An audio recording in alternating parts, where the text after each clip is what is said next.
Tonight, COPPA Chaos, the first of YouTube's changes come into effect, but what about the others? We find out how these new laws could affect you. Also, flood crisis, an emergency warning declared with hail dropping, ceilings collapsing and walls leaking across the state. Lifetime bans proposed for 2 men who jumped the track at a Cranbourne race. And Victoria Police show off their top dog.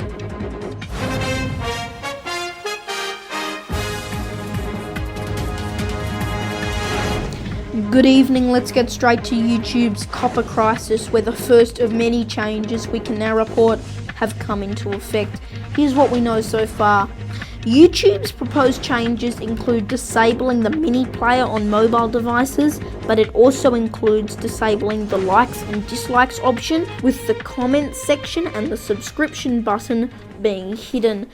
But we've now obtained a video of a SpongeBob clip, which is a video they classify as made for kids, that only had the mini player disabled. The rest of the features were still available. Now that's raised many questions, including whether YouTube's rolling this out over a long period of time, or whether they're backing down and ditching the laws altogether, which is extremely unlikely. Now, some argue the pre-existing YouTube Kids app is enough to help YouTube decide whether videos are made for kids or not made for kids, but YouTube actually disagrees, saying in a statement, quote unquote, families make their own choice about how and where to watch YouTube videos. So a very interesting topic, and one that's definitely up for debate. In other news tonight, Melbourne has been hit by flash flooding, with up to 50 millimetres pouring down in some suburbs. We can confirm a day later, Orbost, which is actually in the bushfire zone, recorded 49 millimetres, so that's really good news for firefighters and locals.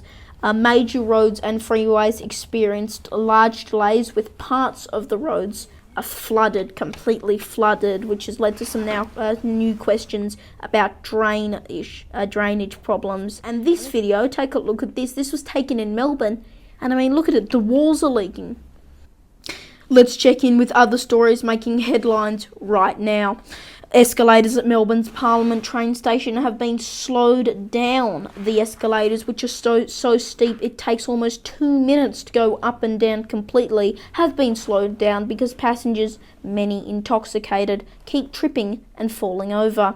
The ABC reports almost 1,000 escalator-related injuries at the station in 2018. The Cranbourne racing boss has called for the lifetime ban after 2 men jumped the fence at a horse race last weekend. One of the men can be seen scuffling with a security guard, as you can see on this racing.com footage, before an apparent friend helps him break free, and they both run down the track, appear oblivious that the horses are coming towards them. Now, thankfully, there were no injuries to any jockeys, horses, or those 2 men, but they did run away. However, they were later apprehended, according to the Herald Sun.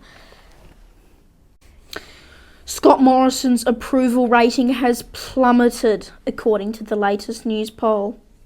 His rating as preferred PM has dropped to 37%, with opposition leader Anthony Albanese moving up to 46%. On a 2-party preferred basis, Labor now leads 51 to 49, and the coalition's primary vote has dropped to 40%, Labor up to 36%, with support for the Greens now at 12% and One Nation down at just 4%. Marcus Stoinis has made 147 at the MCG, the highest ever individual score in BBL history. Melbourne made 1 for 217 from their 20 overs, defeating the Sixers by 44 runs. Here to talk about this and more Big Bash action is Sebastian Puglisi. Seb, just how did he do it?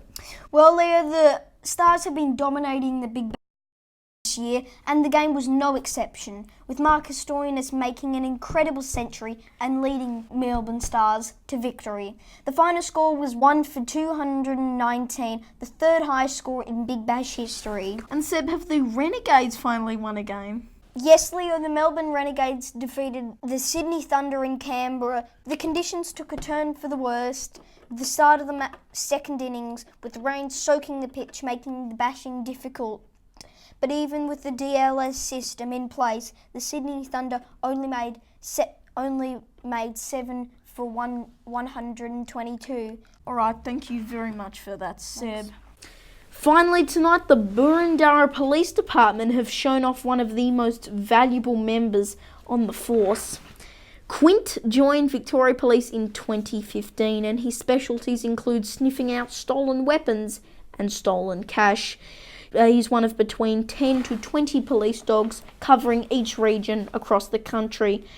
His shift lasts for 8 hours and covers the entire state of Victoria. He's one of Victoria Police's best canine dogs. And one of the cutest. That is 6 News for this evening. Thanks for tuning in. You can find all our stories using the hashtag 6NewsAU. I'm Leonardo Puglisi. Good night.